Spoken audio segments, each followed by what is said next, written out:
l'invité de la matinale. KTO Radio. Des concerts, des expositions artistiques, des visites guidées de nuit. L'Église présente aujourd'hui la 13e édition de la Nuit des Églises qui aura lieu du 22 juin au 3 juillet prochain partout en France. Un événement grand public afin de faire découvrir ou redécouvrir les églises et le sens de ce qui s'y vit. Le père Gauthier Mornas coordonne cet événement à la Conférence des évêques de France. Père Gauthier, bonjour. Bonjour Maxence.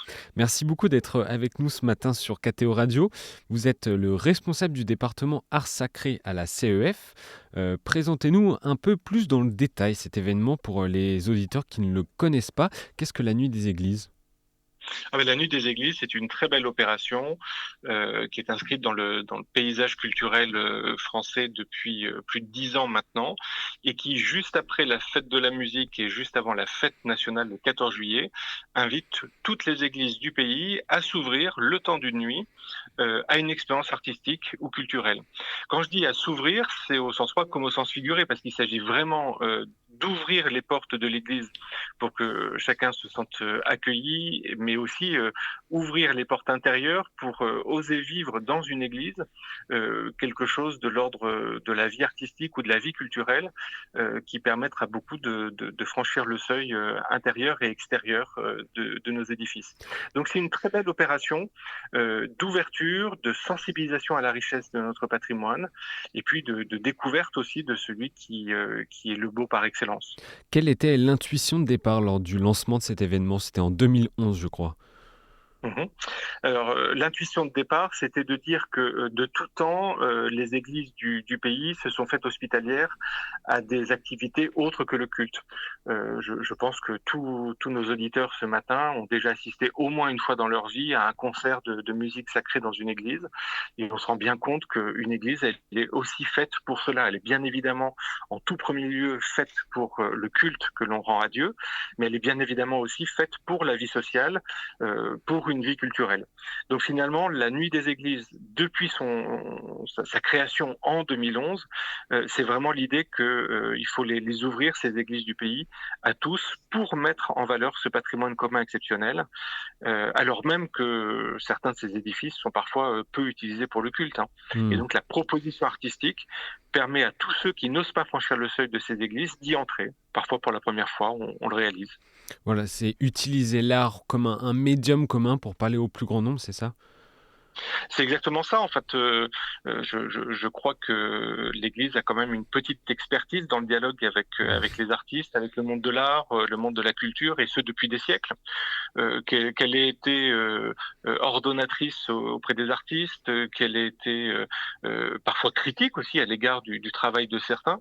Toujours est-il qu'il y a quand même un dialogue ininterrompu depuis des siècles entre l'Église et les artistes. Et finalement, je crois que la Nuit des Églises, très modestement, mais très sérieusement, c'est encore un jalon sur ce chemin qui unit ces deux univers. Et il y a un lien également qui unit les habitants d'un quartier, d'un village, d'une ville avec son clocher aussi. Oui, bien évidemment. C'est-à-dire que je crois que il y a un attachement fort, viscéral de tous nos compatriotes à ce patrimoine religieux. Je ne sais pas comment le dire sans... Parce que finalement, un lien qui est aussi intime que ça, il ne se dit pas nécessairement facilement avec des mots.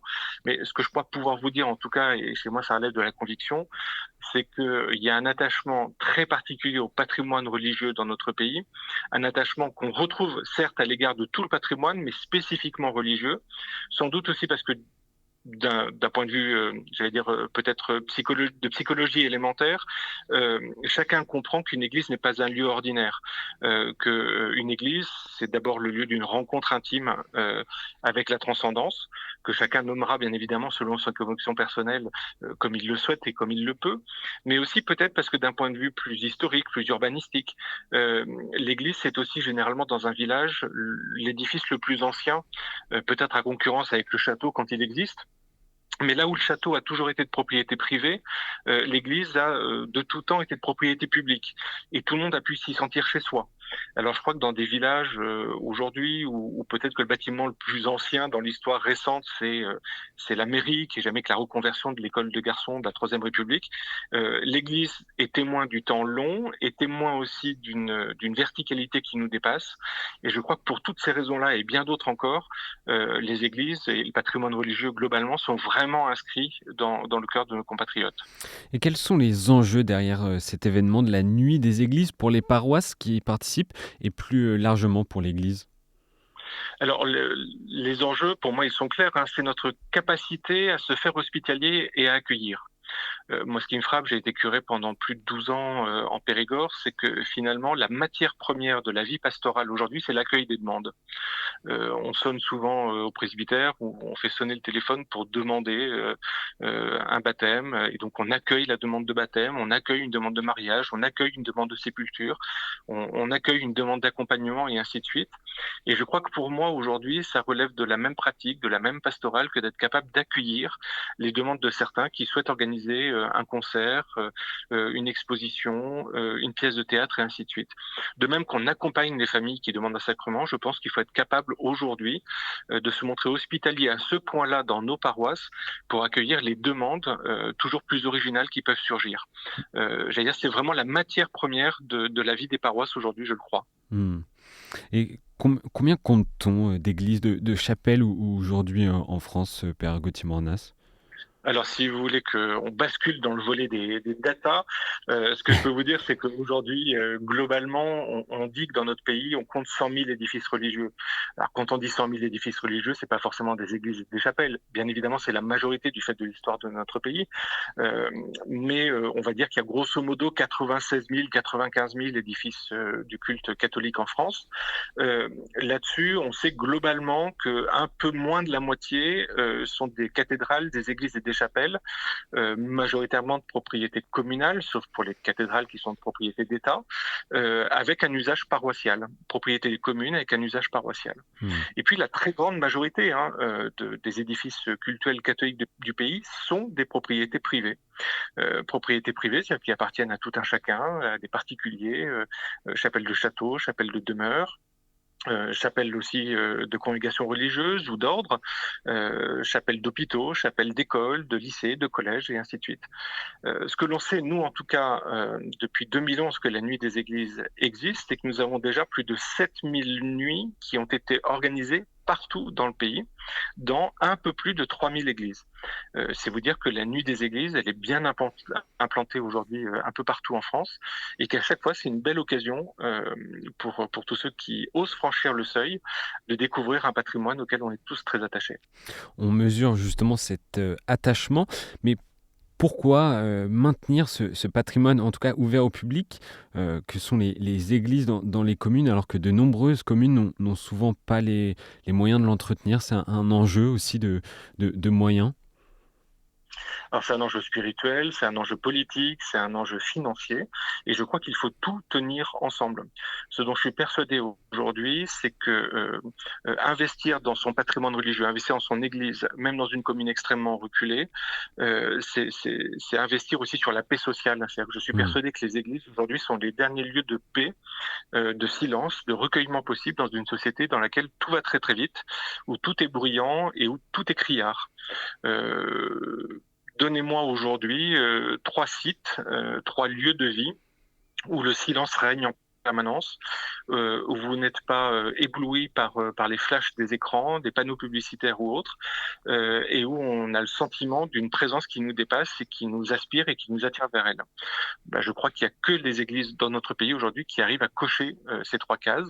Et pour ces raisons-là, rien que pour cette raison-là, je crois qu'il y a raison de s'investir dans la promotion et la valorisation de ce patrimoine-là. Et des états généraux du patrimoine religieux ont été lancés en septembre 2023. Une grande enquête nationale auprès des églises locales. Où en est-on aujourd'hui ? Alors on en est à un peu plus des 2/3 du chemin parcouru, parce que les états généraux s'achèveront symboliquement avec la réouverture de Notre-Dame de Paris en décembre de cette année. Qu'est-ce que je peux vous dire? Allez, je peux vous dire que sur le premier outil dont nous nous sommes dotés, c'est la grande enquête nationale qui a été lancée à destination de tous les diocèses de France. Nous sommes aujourd'hui à plus de 2/3 des diocèses qui ont déjà répondu à cette grande enquête. C'est un travail conséquent, hein. Pour vous la présenter quand même en quelques secondes, cette grande enquête, c'est 150 questions en 6 volets qui s'intéressent au patrimoine religieux dans toute sa diversité, c'est-à-dire à la fois l'immobilier, le mobilier, mais aussi ce qu'on appelle aujourd'hui le patrimoine immatériel ou symbolique, qu'on commence à redécouvrir, à découvrir depuis quelques années, notamment grâce au travail de l'UNESCO. C'est-à-dire les chemins de pèlerinage, les confréries, les fêtes patronales et ainsi de suite. Et puis dans cette grande enquête, on s'intéresse également aux relations que l'on peut entretenir avec tous les acteurs du patrimoine religieux dans notre pays, tout autant justement qu'à l'hospitalité de nos églises. On a plusieurs pages qui s'intéressent à ce que l'on vit dans nos églises, par-delà le culte, en plus du culte. Et puis un dernier volet qui s'intéresse à l'univers sonore et vocal de nos églises, conscient aussi que dans les églises du pays, nous avons finalement un écosystème très particulier qu'on ne trouve que là, à moins de pouvoir disposer de 3000 mètres carrés chez soi et d'avoir un orgue ou un clocher ou un carillon, mais autrement ce sont des instruments qu'on trouve qu'à l'église, et donc il y a un écosystème qui est propre à ces édifices. Donc on est en train de dépouiller déjà les premiers résultats des 2/3 des diocèses de France. J'ai l'impression pour vous de commenter un peu un premier soir d'élection présidentielle, mais voilà, rapidement, on reçoit donc ces résultats, on commence à les analyser, et je pense qu'on pourra vous donner des chiffres plus précis et des grandes tendances vraisemblablement à la rentrée, une fois qu'on aura travaillé tout l'été sur le dépouillement intégral de cette grande enquête. Et quelle va être la finitude, l'objectif final de ces états généraux du patrimoine religieux ? Alors les objectifs sont multiples, hein. Les premiers, j'aurais tendance, m'adressant à un public de convaincus, de dire que l'objectif, il est d'abord pour nous, membres de l'Église, pour nous redire à nous-mêmes la richesse et la diversité de notre patrimoine religieux qu'on a peut-être, je dis bien peut-être, un peu négligé ces dernières décennies. Une consultation en marge des États généraux, une consultation qu'on a menée avec le service national du catéchuménat, nous a fait réaliser que le patrimoine religieux aujourd'hui était le premier outil, le premier médium de conversion des adultes, ces fameux adultes-là qui par milliers chaque année demandent le baptême la nuit de Pâques. Voilà. Donc le premier but, c'est peut-être de redire au milieu ecclésiaux que le patrimoine religieux, dans toute sa diversité, toute sa richesse, c'est un très très bon outil pour la mission.